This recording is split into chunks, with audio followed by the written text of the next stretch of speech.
Hello बच्चों, let us read the question. The question is, in a concave mirror, when the object is located beyond C, the magnification is equal to 1. So question में बोल रहे हैं कि जो हमारे पास concave mirror है, अगर ऑब्जेक्ट को बियॉन्ड C यानी कि सेंटर ऑफ कर्वेचर से थोड़ा और ज़्यादा आगे रख दिया जाए तो उसका मैग्निफिकेशन क्या होगा. So the key concept is of magnification.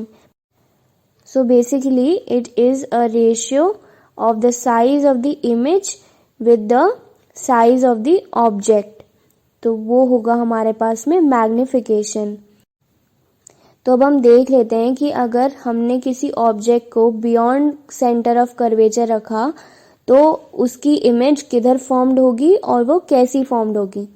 तो जैसे हमारे पास में focus C is the centre of curvature और ये हमारा ऑब्जेक्ट प्लेस्ड है. तो अब जब ऑब्जेक्ट की इमेज हमें फॉर्म करनी रहती है तो उसकी एक लाइन हमने by passing to the centre pass करवाई और एक parallel to the axis pass करवाई. तो वो पास करेगी बाय यूजिंग फोकस. तो हमारे पास में जो इमेज फॉर्म्ड हुई है वो हुई है रियल इमेज और inverted image. And slightly it is smaller than the usual size of the object. तो हमारे पास में ये हो गई हमारी इमेज फॉर्म. thus जो हमने डायग्राम बनाया है उससे हम ये इन्फर कर सकते हैं कि जो इमेज फॉर्म्ड हुई है वो है real and it is inverted also because ये स्लाइटली छोटी है as compare to the object. It is diminished image.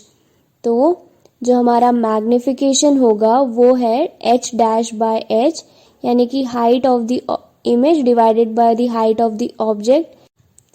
अब सिंस हमारी जो इमेज की हाइट है वो स्मॉल है as compare to the height of the object, तो जो रेशियो होगा हमारा मैग्निफिकेशन का यानी कि h डैश बाय h वो लेस होगा 1 से. It will be less than 1. और जो क्वेश्चन में है कि कॉन्केव मिरर में जब हम ऑब्जेक्ट बियॉन्ड C यानी कि सेंटर ऑफ कर्वेचर से ज़्यादा आगे रखेंगे तो मैग्निफिकेशन इक्वल टू 1 है वो फॉल्स हो जाता है. The given statement is false and this is our final answer. I hope you understood it well. Best of luck.